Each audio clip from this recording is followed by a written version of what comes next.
Bem-vindos ao canal. Quero desejar um feliz Dia das Mães para todas as mães que assistem aos vídeos, para todas as mães de forma geral, mas especialmente para aquelas que estão ouvindo essa mensagem, que tenham um dia feliz, tranquilo, de paz, de boa convivência, que recebam tudo de bom assim que a vida possa oferecer a vocês, na convivência com seus filhos, que vocês possam aproveitar esse dia com a família da melhor forma possível. Que seja assim uma ilha de tranquilidade, de boa convivência, de paz, de confraternização nesse dia especial para as mães do mundo inteiro, especialmente para as mães que assistem esses vídeos que eu faço aqui, tá? Feliz Dia das Mães para vocês. Que vocês tenham um domingo de boa convivência hoje. Que sejam muito felizes nesse dia. Bem, seguindo esse pequeno projeto aqui de apresentar alguns livros que eu li, eu vou mostrar para vocês hoje o livro O Grande Experimento de Asha Monk. É um livro da Companhia das Letras, foi lançado esse ano. Eu comprei em pré-venda esse livro, estava aguardando muito esse livro, já estava esperando ele com uma certa expectativa, porque eu acompanho esse autor já há algum tempo. Ele chegou a ser colunista aqui no Brasil, escreveu alguns artigos durante um período, mas foi muito curto, já não escreve mais. Ele tem outro livro, um livro que eu até apresentei em uma lista aqui que eu retirei, mas talvez eu até volte apresentando esses livros. Essa lista foi num momento polêmico das eleições que a gente estava passando. Então, assim, começou a atrair algum tipo de comentário, um tipo de visibilidade que não foi saudável para o que eu pretendo. Então, acabei retirando essa lista, assim como retirei alguns outros vídeos do canal, em função de alguns comentários que foram atraídos e que não estavam uma coisa bacana, tá? Bem, como eu falei para vocês, esse livro de 2024 é um livro que eu gostei muito de ler. Esse grande experimento aqui, segundo ele, são as democracias enormemente diversificadas que estão se constituindo na Europa, já é um fato, segundo ele. São democracias com grupos muito diferentes, graças à migração, principalmente graças à migração. Então, assim, segundo ele, é a primeira vez que isso vai acontecer de verdade, segundo o autor. Tudo que eu estou falando aqui é segundo o autor. Tá? Segundo ele, é a primeira vez que isso vai acontecer. Não é uma experiência científica, não são pessoas fazendo uma experimentação. É um fato que está se desenrolando. Esse grande experimento é algo que está acontecendo. E segundo ele, pela primeira vez haverá uma convivência em democracias consolidadas, democracias liberais, que ele preza muito por essas democracias. Ele defende muito essas democracias. Ele valoriza muito essas democracias liberais. E segundo ele, pela primeira vez vai se dar numa realidade democrática a convivência de grupos muito diferentes e de grupos substanciais, relevantes, com uma presença considerável nesse ambiente. E ele faz um alerta aqui. Ele faz um alerta muito assim preocupante, inclusive. Segundo ele, se esse projeto não der certo, se esse grande experimento falhar, se isso fracassar, terá consequências sombrias, drásticas, terríveis, violentas, brutais. Ele prevê um futuro muito perigoso, muito ameaçador, caso esse grande experimento fracasse. Se ele fracassar, segundo ele, nós teremos assim possibilidades terríveis para a continuidade do século XXI, inclusive ligadas ao derramamento terrível de sangue humano. Tá? Então, assim, é algo extremamente preocupante, segundo ele, e até por isso que ele escreve. Tá? Ele é um autor de esquerda, Eu não sou uma pessoa de esquerda, mas ele é um autor de esquerda que eu valorizo, com o qual que eu acho que vale a pena ouvir, eu acho que vale a pena ler. Tá? Ele traz uma contribuição muito grande para esse momento histórico que a gente está vivendo. Nós estamos vivendo um momento da história, estão acontecendo coisas nesse momento, A gente está experimentando algumas situações nesse momento que requer uma atenção. A gente precisa observar isso. Eu acredito que a gente precisa se preocupar, inclusive, com isso. Há um espelhamento, inclusive, de situações do século XX, das piores situações do século XX, uma polarização encaminhando para um faccionismo muito grande, uma crise das democracias, por vários motivos. As democracias liberais estão experimentando uma ameaça, uma crise, uma ameaça externa, uma ameaça interna grave, tá? E o autor lida com essa questão.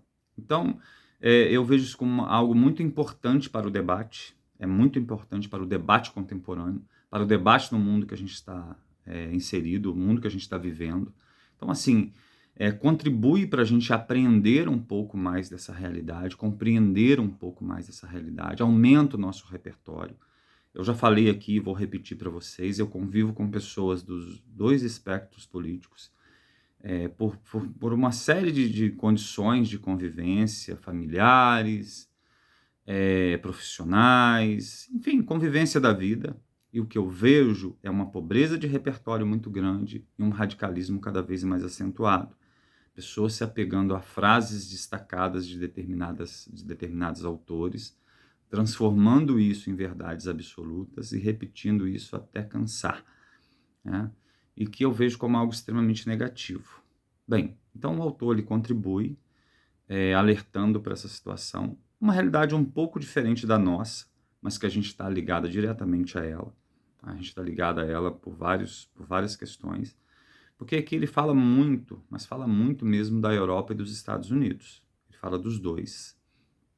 Só que isso tem consequências no mundo inteiro e ele cita outros exemplos, né? Bem, então ele alerta para a situação desse grande experimento, da formação dessa democracia diversificada, e aí ele vai discutindo isso ao longo do livro. Ele diz o seguinte, que existem democracias, ele cita a democracia americana, ele cita as democracias europeias, mas ele diz que essas democracias eram formadas por grupos muito homogêneos, embora houvesse minorias nessas democracias. Elas tinham minorias e, inclusive, maltratavam essas minorias. Essas minorias elas eram desprestigiadas, às vezes perseguidas, às vezes discriminadas. Ele cita a questão racial dos Estados Unidos, o quanto houve perseguição, discriminação, preconceito, o quanto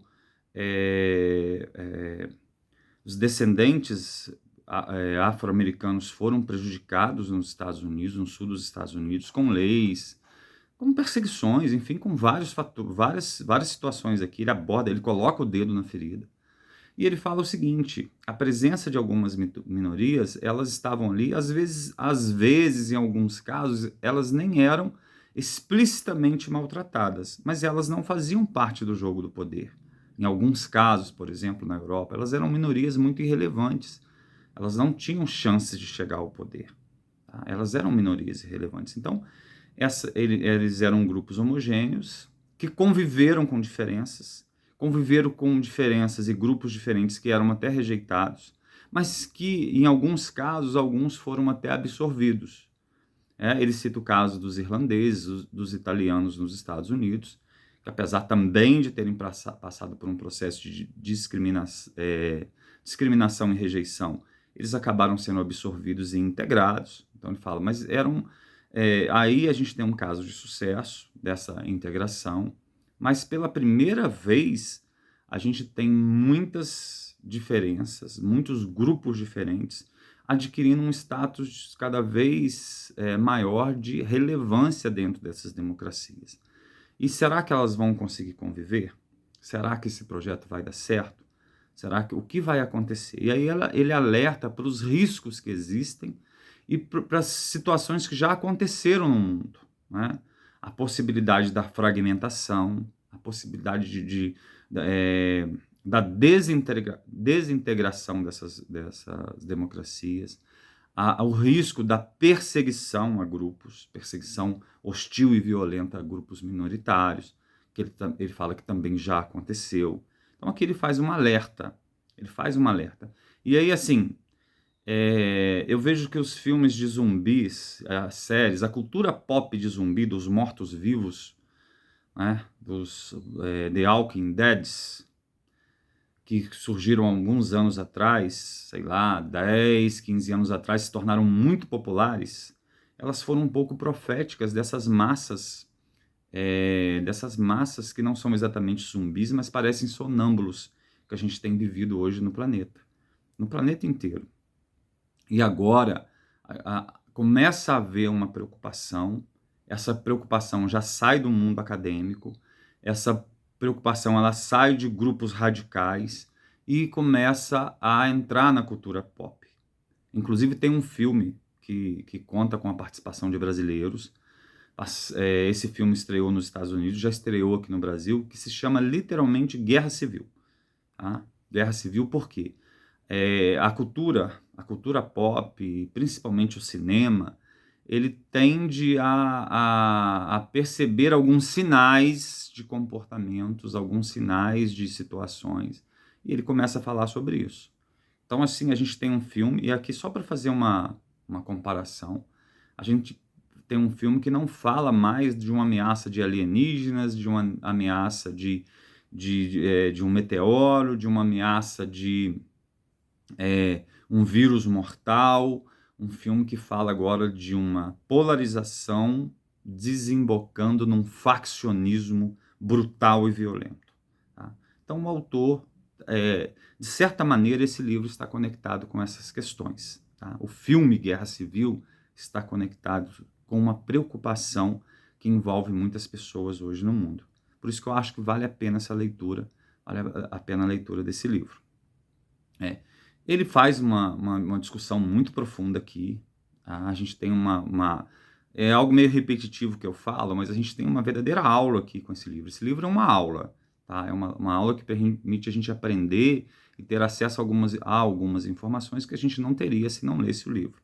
Então, assim, outra coisa é o seguinte, a importância do livro nesse mundo digital que a gente vive, nesse mundo das redes sociais, da informação, da informação 24 horas, da informação onipresente, mas o livro continua muito valioso, o livro continua muito importante, o livro continua um alicerce extremamente fundamental para a formação das nossas opiniões, do nosso conhecimento.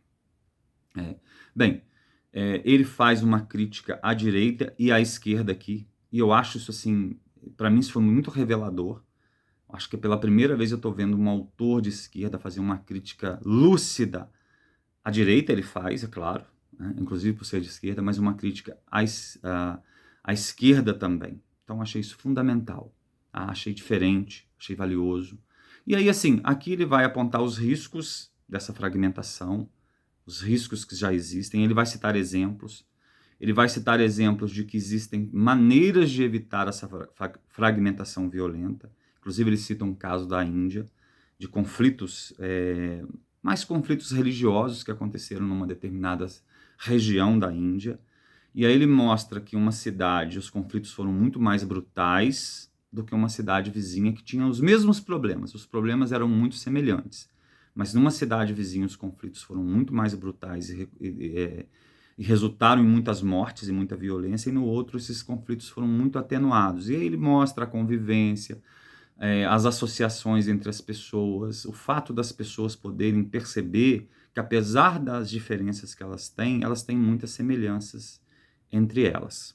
E aí, algo que me chama a atenção nesse autor, nesse livro, nessa obra, nesse autor por ele ser um progressista de esquerda, um liberal típico progressista, né, um liberal típico progressista de esquerda dos Estados Unidos, porque embora ele seja alemão, ele se naturalizou americano e trabalha nos Estados Unidos.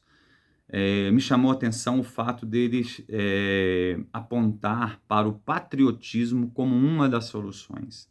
Ele faz até um questionamento aqui. O patriotismo é uma coisa boa? E aí ele fala dos problemas que ele teve com o nacionalismo, que ele se separa de patriotismo.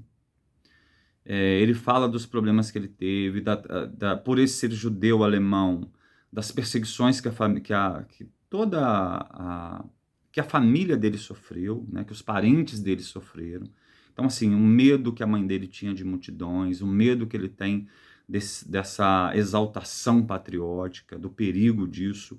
Mas aí ele chama atenção para um fato que ele considera importante, que, segundo ele, assim, a associação de pessoas às vezes faz coisas muito ruins, né?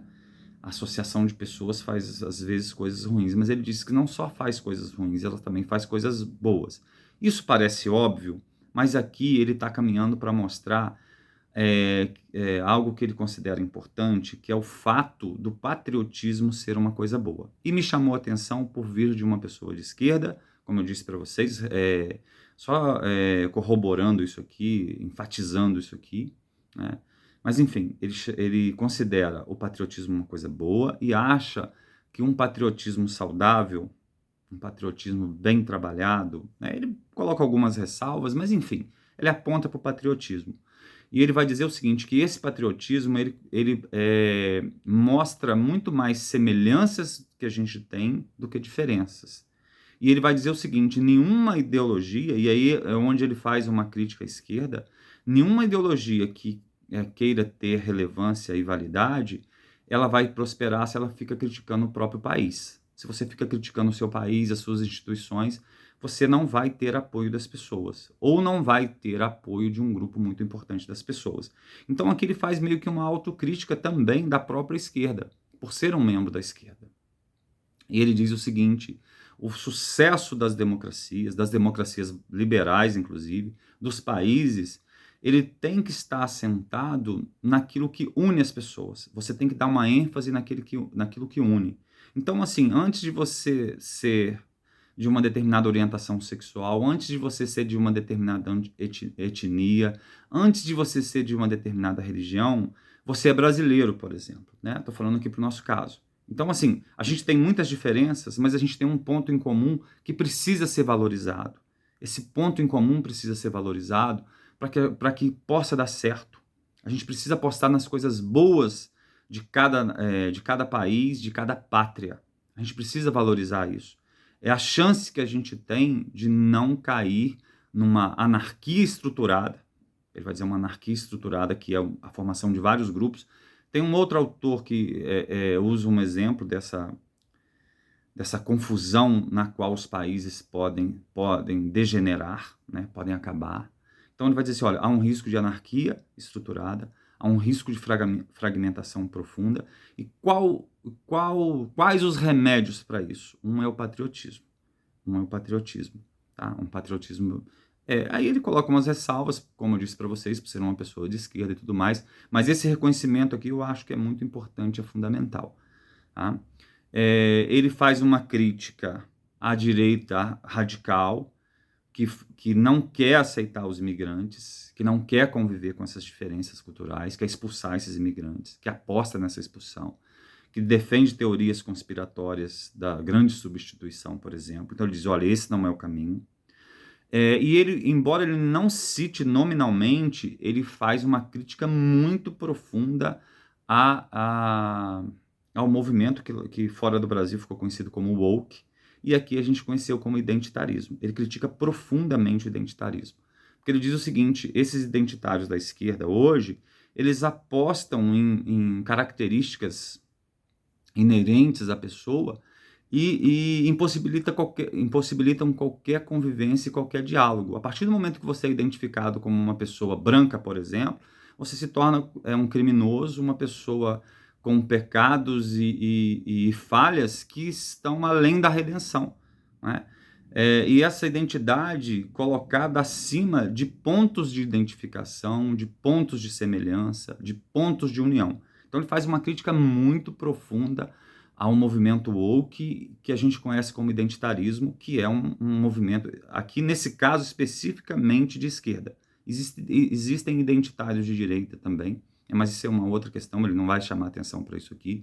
Ele aponta bastante o dedo para o movimento woke e para o identitarismo de esquerda. Ele dá uma descascada profunda nesse movimento. Então achei assim isso muito lúcido, achei isso muito, muito bem feito, né? E aí, enfim, ele tem esperanças, ele se considera um otimista, ele acha que há possibilidades disso dar certo, tá? Ele acha que há possibilidades disso dar certo. ele aposta nisso, ele tem esperança nisso, ele defende o diálogo, ele defende a convivência. E segundo ele, se não der certo, a gente terá uma tragédia nesse século XXI. Eu acho, assim, eu gostei muito da obra por isso, achei muito interessante, achei muito importante. Achei, assim, que dá bases para o debate para nós, principalmente para nós brasileiros. Como eu falei para vocês, eu estava aguardando muito esse livro, comprei esse livro ainda na pré-venda, né? Provavelmente vocês vão conseguir um desconto, tá? Daqui com o tempo, esses livros chegam a alguns descontos. Esses livros têm alguns descontos. Outra coisa é o seguinte, ele faz um alerta para o populismo, um populismo que se alimenta das diferenças, que estimula as diferenças, que favorece as diferenças, que sobrevive disso. Líderes populistas que apontam problemas reais.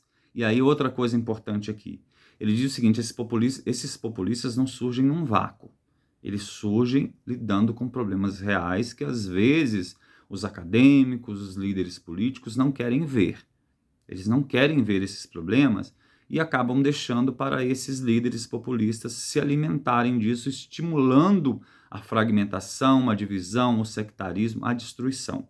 Isso é muito importante para nós brasileiros, porque hoje nós vivemos entre dois populismos com um viés muito autoritário. Um com um viés autoritário doméstico mais intenso, eu acho até um pouco mais radical, mas o outro também tem um viés autoritário e que pode descambar para a violência mais cedo ou mais tarde. Então a gente está exprimido hoje no Brasil. Eu não me considero parte de nenhum desses dois movimentos, eu me considero fora deles. E eu falo aqui principalmente para as pessoas que também se consideram assim, e para aqueles que não se consideram, que possam fazer uma reflexão, né? Possam colocar a mão na consciência. Mas, enfim, nós brasileiros estamos exprimidos entre dois autoritarismos, com um viés autoritário muito forte. Tá? A gente está exprimido entre esses dois autoritarismos, e esses líderes populistas, eles são autoritários e eles fomentam a divisão, fomentam a discórdia, semeiam o faccionismo, porque eles se alimentam disso, eles sobrevivem disso. E, normalmente, a soma das partes desses líderes, desses grupos, elas têm um resultado muito negativo e devastador. Tá? E aqui eu vou citar um exemplo para vocês. Eu sou torcedor do Vasco da Gama, meu time de futebol. Nós tivemos um presidente no final dos anos 90, início dos anos 2000, né? Ele, na verdade, se tornou presidente mesmo no início dos anos 2000. Era uma figura grotesca, eu não vou citar o nome, tá? Mas quem acompanha futebol sabe disso, só que é um exemplo muito concreto. Era uma figura grotesca, autoritária, corrupta. E ele se alimentava da destruição, ele se alimentava do faccionismo, ele se alimentava de semear a discórdia e a divisão.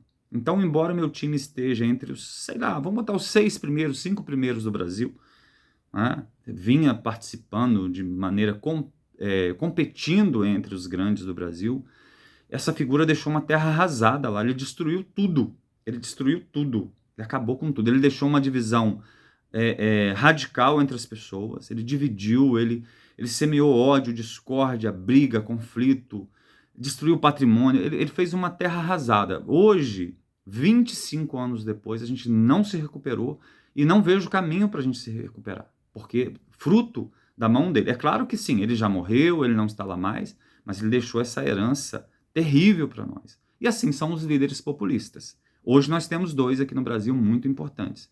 Os dois que eu sinto um desprezo profundo, tá? Eu sou franco, deixo claro isso para vocês. Sinto um desprezo profundo pelos dois. Sinto um desprezo profundo mesmo. Mas, enfim, então, assim, ele alerta para esse risco do populismo, de um populismo que não cuida, pelo fato das pessoas não cuidarem dos problemas reais, os líderes populistas se alimentam disso. E acabam se aproveitando dessa situação para se promover, gerar mais discórdia, gerar mais destruição. Ele fala que é muito importante uma valorização das instituições dos países, é muito importante reconhecer legitimidade para essas instituições. Ele fala que não colabora grupos de direita e de esquerda, e aqui ele fala da direita e da esquerda ao mesmo tempo, que ficam falando que as instituições não têm validade, que a eleição não funciona, que a urna não funciona, que os votos não funcionam, que as instituições não funcionam. Uma pregação dessa vai levando ao descrédito das instituições e as pessoas vão ficando cada vez mais radicais e acreditando e esperando respostas radicais.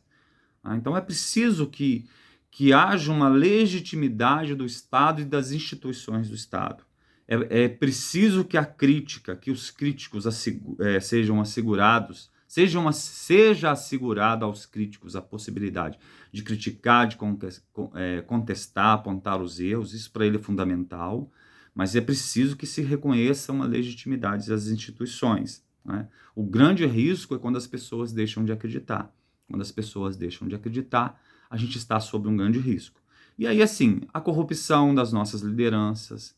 Nós, no Brasil, vivemos um momento complicado. Nós temos 2 líderes atacando, de certa maneira, as nossas instituições, apostando na divisão.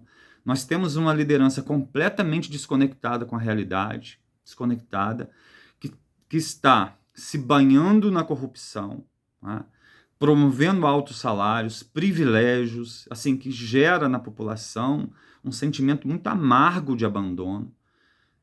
A gente está vivendo com isso, então, assim, eu vejo que a gente está sob um grande risco, principalmente em função dessas questões. A gente tem líderes desacreditando o sistema e a gente tem representantes do sistema que estão se comportando como se não houvesse amanhã.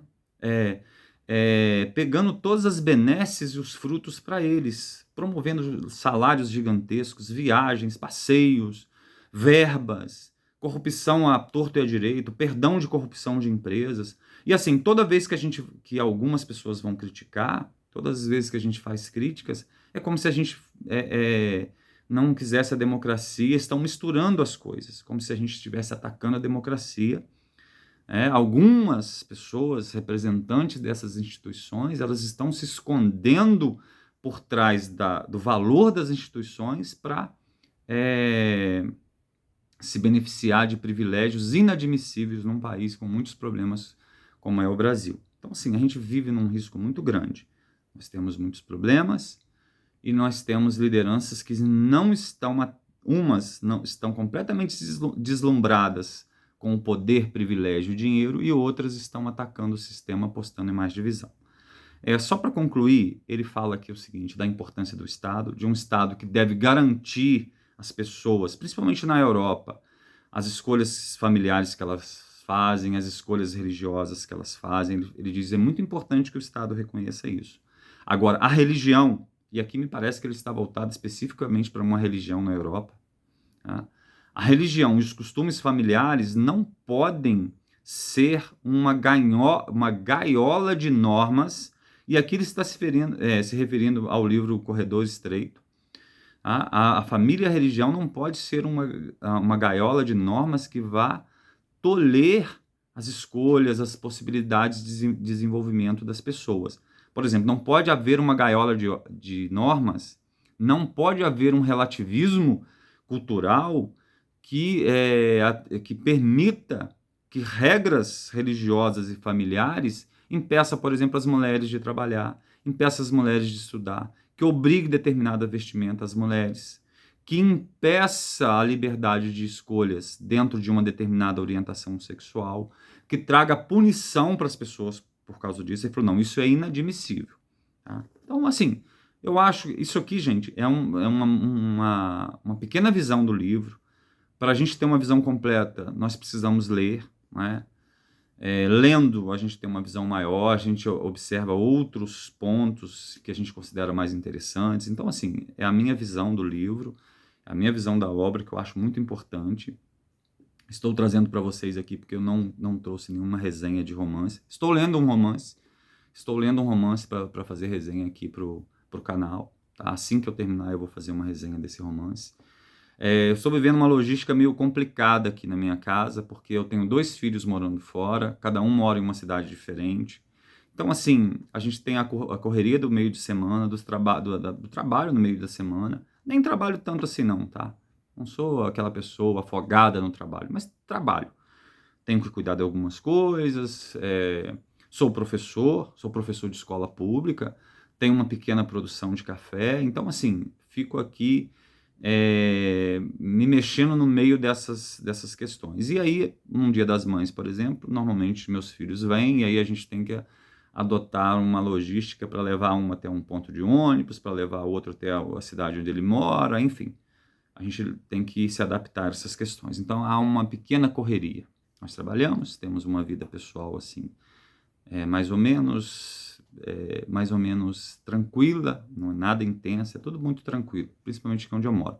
Mas exige alguma atenção. Por isso que nem sempre eu tenho tempo de fazer uma resenha para o canal de um romance, tá? Bem, mas é isso. Um feliz domingo a todos. Um feliz Dia das Mães, principalmente para as mamães. Tem várias pessoas no canal que eu tenho uma consideração muito especial por todas elas. Fico muito grato a todos que assistem, fico muito grato a todos que comentam, a todos que têm atenção, a todos que têm paciência de assistir esses vídeos assim que não são muito, às vezes, adequados para serem assistidos em função de tamanho, em função da maneira que eu falo aqui, mas enfim, eu sou grato a todos mesmo, pela inscrição, pelos comentários, pela audiência, sou grato, muito grato a isso. Mas como hoje é Dia das Mães e tem duas pessoas assim que estão há mais tempo no canal, uma eu tenho certeza que é mãe, que é a Karen, e outra é a Luciana, que eu não sei se é mãe. Então, mas eu quero desejar um feliz Dia das Mães para as duas, a Karina, que eu sei que é mãe, e a Luciana, que eu não tenho certeza, mas caso seja, um feliz Dia das Mães especial para essas duas, por estarem há mais tempo identificadas como seguidoras do canal, tá? São duas mulheres que eu identifico há mais tempo como seguidoras do canal. Talvez tenha gente mais antiga, com certeza tem, né? Mas assim, que tem comentários constantes e que eu já acabei identificando aqui por nome. Tá? Tem outros que eu identifico o nome, os comentários, mas no caso específico aqui dos Dias das Mães. Então, assim, um feliz Dia das Mães a vocês, especialmente para essas duas, e para todos que eventualmente assistiram esse vídeo e tiveram paciência de chegar até aqui, tá? Um abraço a todos, um bom domingo, um bom resto de final de semana para vocês, que vocês possam ter, assim, um dia maravilhoso nesse domingo, tá? Um abraço.